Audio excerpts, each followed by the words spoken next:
We saw the fewest, 11,400 in 2022, the same year the Supreme Court overturned Roe v. Wade, allowing states to make their own rules and restrictions on the procedure. And of those nearly 11,000 abortions, the state health department shows 94% of those abortions happened in the first 15 weeks. Now, there are potential punishments. Arizona's abortion ban mandates 2 to 5 years in prison for anyone who performs an abortion. That could be doctors or anyone who helps a pregnant woman get medication to terminate a pregnancy. Emma Lockhart is looking into who would enforce this. Arizona's top female leaders standing together, all vowing to protect abortion access in our state. In Phoenix, Mayor Kate Gallego says enforcement of the near-total ban will not be a priority. Looking at abortion cases is not something that is a priority here, and you should not expect the Phoenix police to be involved in your health care. In 2023, Governor Katie Hobbs issued an executive order that stripped county attorneys' ability to prosecute women and doctors who perform abortions. Instead, she gave that power to State Attorney General Chris Mays. As long as I am Attorney General of the state of Arizona, no woman or doctor will be prosecuted under this draconian law. Not by me, nor by any county attorney serving in our state. So how are county attorneys responding? Maricopa County Attorney Rachel Mitchell says her office will not prosecute women who get abortions. However, it's still unclear if she will go after doctors who perform the procedure if a case does land on her desk. She says MCAO has not received any requests to prosecute an abortion case in the nearly 2 years since Roe v. Wade was overturned. And the Maricopa County Sheriff's Office issued a statement saying they are not interested in investigating any of these cases. Meanwhile, Kathy Harrod with the Center for Arizona Policy, a group against abortion, argues prosecutors have a responsibility to uphold the law. No prosecutor should be saying at this point in time that they will not prosecute. They don't have any case before them. They have no facts. They have no evidence. So, to just blanket say that you're not going to enforce the law, that you're not going to have the police investigate, that is not how our system of government is to work. And we also spoke with a constitutional law expert who says there's a 7-year statute of limitations in Arizona. So while right now we have a Democratic governor and attorney general, things could change down the line if new leaders are elected who move forward with prosecuting abortion cases even retroactively. Guys. Emma, thank you. There is only one exception written into the strict abortion law. It is only legal when it is necessary to save the life of the mother. And while it may sound pretty straightforward, doctors and lawyers are saying it is not. Morgan Lowe's here to explain why. We've heard a number of them say this week it's pretty muddy. Yeah, the law is legally vague. It does not specifically spell out what medical emergencies or issues constitute a threat to the life of the mother. And in other states that have the same exception, this has created confusion among doctors. Women who are sick have been sent home from the hospital because they're not sick enough yet for an abortion. We spoke to a law professor at U of A who said the vague language in the law could have a chilling effect on the services that doctors provide to pregnant women who are seriously ill.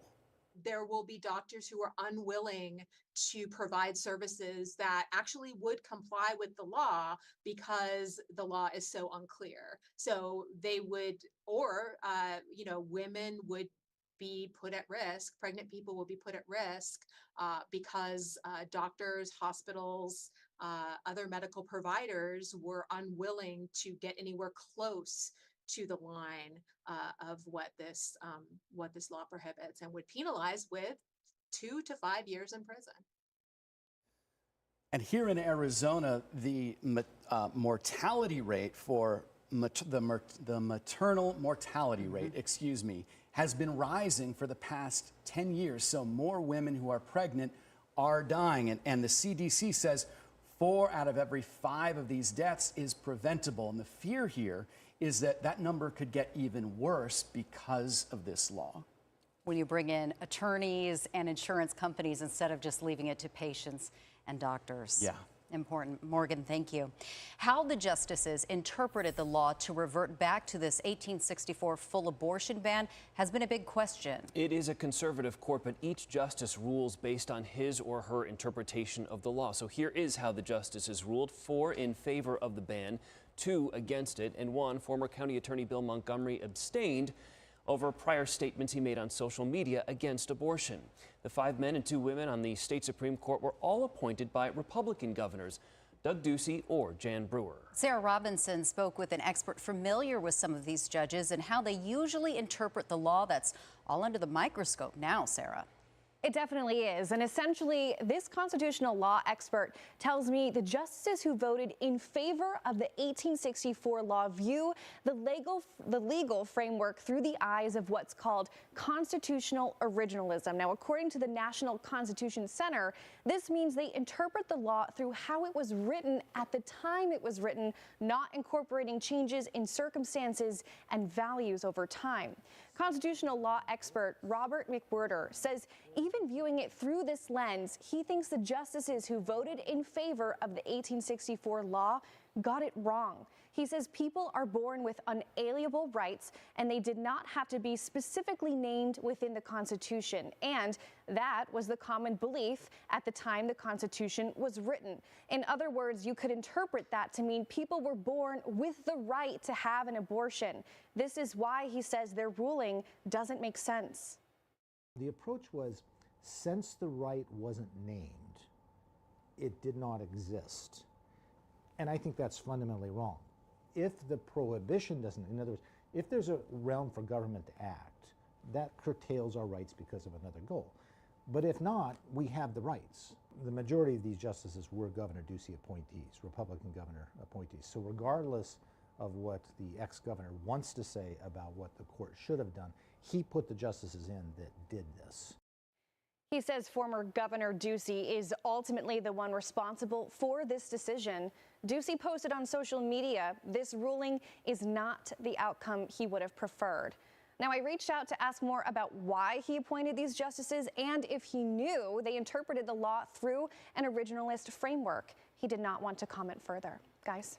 All right, Sarah Robinson live for us here in the studio. Sarah, thank you. And many questions remain, like the timeline of this ban going into effect and whether it includes abortion pills. We are getting answers to some of those questions first up after this quick break.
Welcome back to our in-depth look at this important issue. I'm Morgan Lowe, here with Dennis Welch.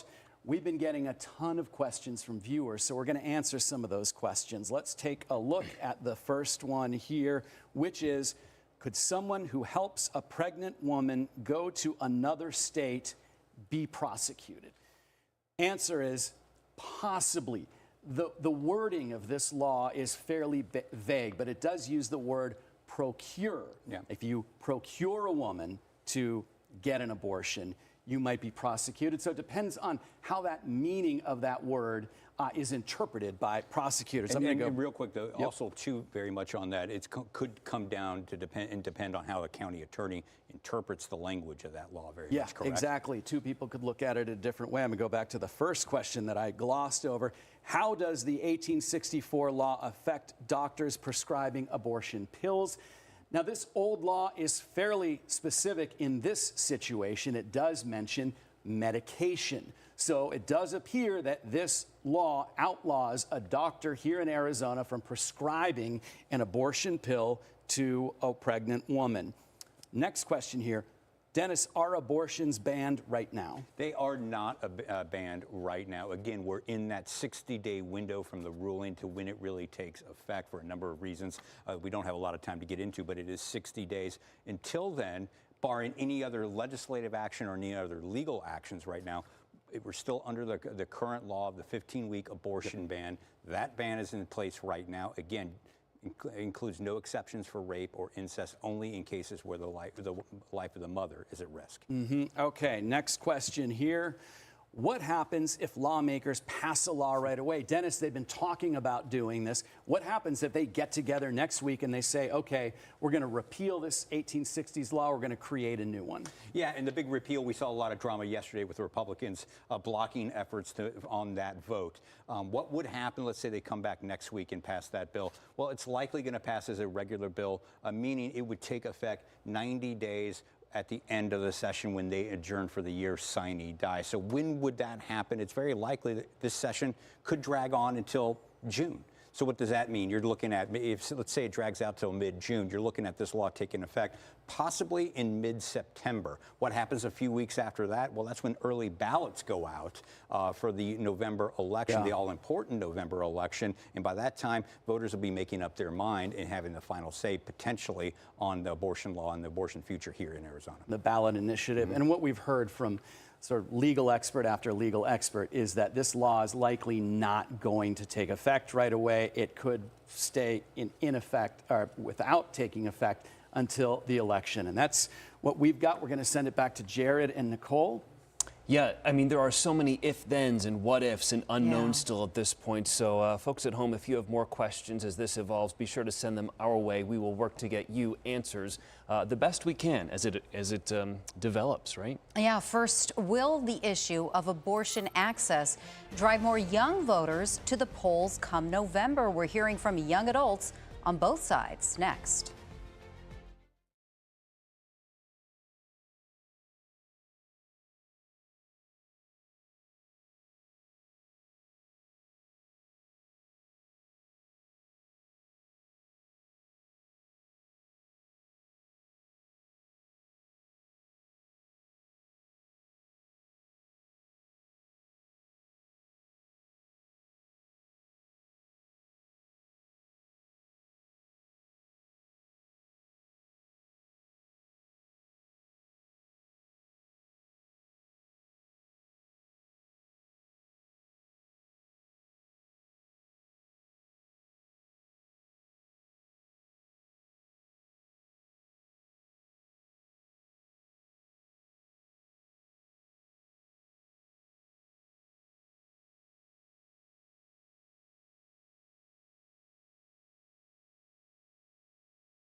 polls this November. The group Arizona for Abortion Access is pushing to enshrine reproductive rights in our state constitution, allowing abortions up to 24 weeks. They rallied outside the state capitol after Tuesday's ruling, saying this is a terrifying outcome. I'm devastated, really.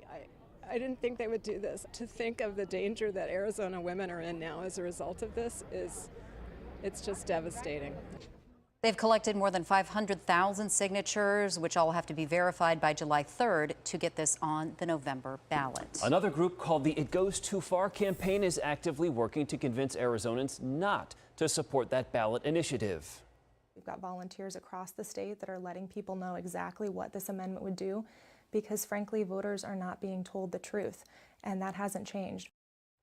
The group has ties to the Center for Arizona Policy, which has been a powerful force at the state capitol for years in opposition to abortion. Abortion is expected to drive voters on both sides to the polls, especially for our youngest voting bloc. A recent survey shows abortion is the #1 issue for 18 to 29-year-olds. Gen Z makes up an estimated 17% of the U.S. electorate. Sarah Robinson spoke with very young voters on both sides to see how they're reacting to the Supreme Court ruling. Sarah. Yeah, Gen Zers on both sides of the issue are not different in a lot of ways because abortion is so important to them. They have more in common than they realize there. Both are using their stance on abortion to motivate their peers to vote.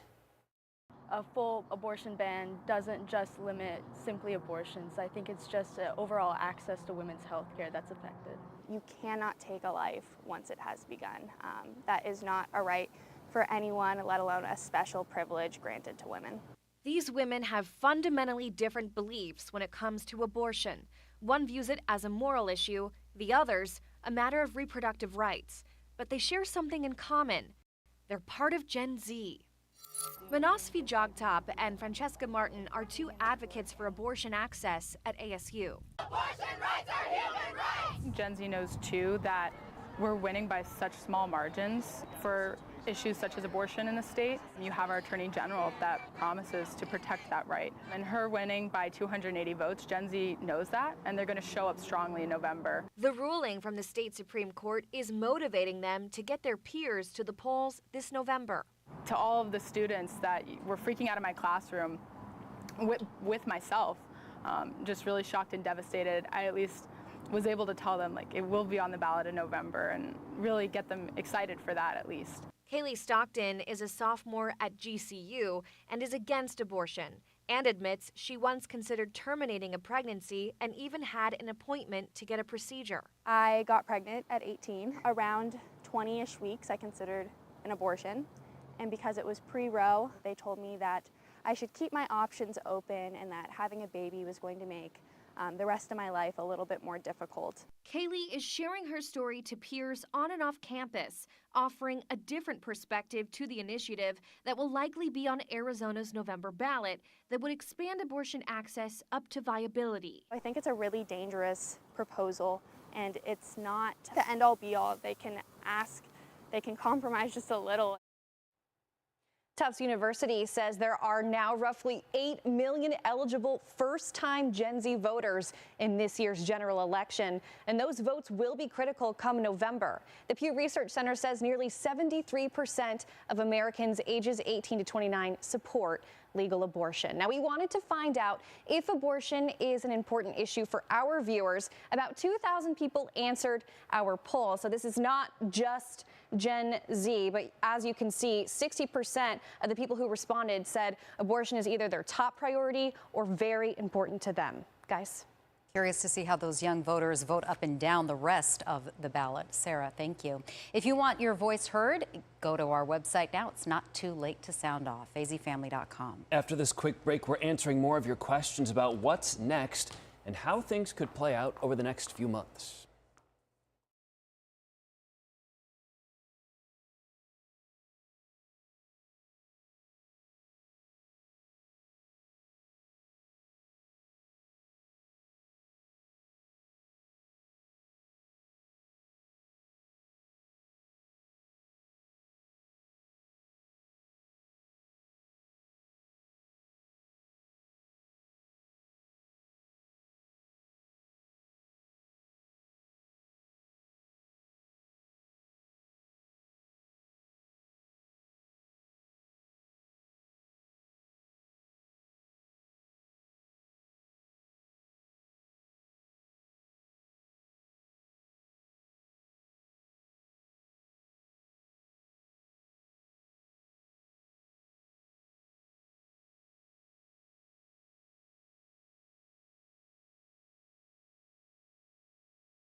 Finally, a look at what's next. Many legal experts seem to think we won't have a solid answer until the November election. So much could change before then. The Republican-controlled state legislature could repeal this, pass a new law like the 15-week ban that's been in place the last 2 years. Yesterday, they blocked 2 separate votes, tabling this till at least next week. The Attorney General could sue to challenge this, suspending the 1864 law as it plays out in court, or, as we said, voters could decide in November. You can count on Arizona's Family to stay on top of any new developments. We'll update the status of the debate on Sunday's Politics Unplugged, and you can always check our news app and azfamily.com for updates under the Arizona Abortion Ruling tab. Thanks so much for joining us for this special edition of Arizona's Family, Abortion in Arizona, a critical conversation. The day's top stories next at 6 on 3 TV. azfamily.com, powered by CBS 5 and 3 TV. Sponsored by Superstar Car Wash. Life gets messy. Superstar Car Wash is here to help. Text TV to 27800 for a free express car wash.